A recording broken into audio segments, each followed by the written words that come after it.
With the visionary leadership work, you start with a foundational weekend that teaches you the basic skills that are employed. And the skills that have grown out of the work with the Journey and with Brandon Bay's fundamentally deep-seated clearing work. So there would be 2 days of that to learn the basics and to begin to look deeply inside and to clear some of the dross that comes to the surface.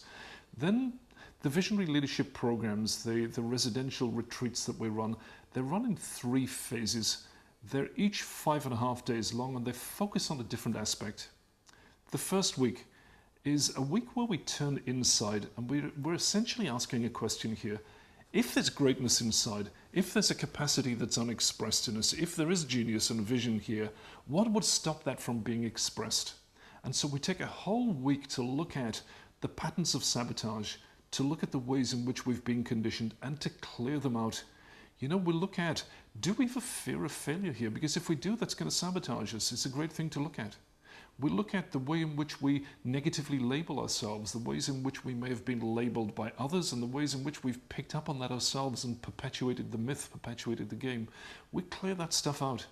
We look at our propensity to play games, to play manipulative or sabotaging games on ourselves, some of these deeply unconscious. We look at the way we fall into patterns of playing the victim or blaming other people or becoming rigid and defending. We look at the ways in which we keep small in life. We look also, this is a very interesting area, we look at some of the rules we may have that don't serve us. Because we've all got some unhealthy rules that we've bought into from other people's experience in the past. And so for a whole week, we're looking at how do we trip ourselves up and what can we do about that? How can we dive in? How can we clear this out to allow a greater expression of freedom to be here? So that's the first week. On the second week, we're beginning to ask a slightly different question. Yes, we're still focused on what negativities are here, what old conditioned patterns can we unearth and look at.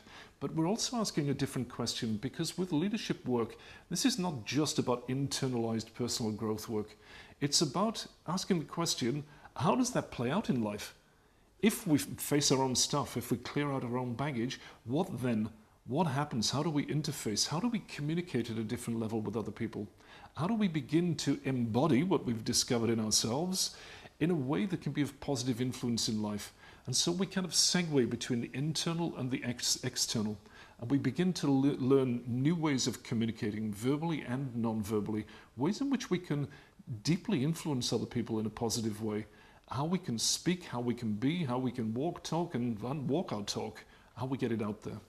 And then finally, in the third week, we realize that if we're to be exposed, if we're to stand up and be counted, if we're to be authentic leaders in the greatest way, we really need to learn how do you speak about this in public? How do you take it out? How do you make a presentation to a group of people? How do you report to the board in a way that they get not just what you're speaking about, but who you are, who and what is speaking? How do you speak to larger groups of people? How do you hold an audience? How do you allow the authentic greatness inside to come up ego-free and to be exposed and authentic in the way that it expresses itself? Because these things are vital.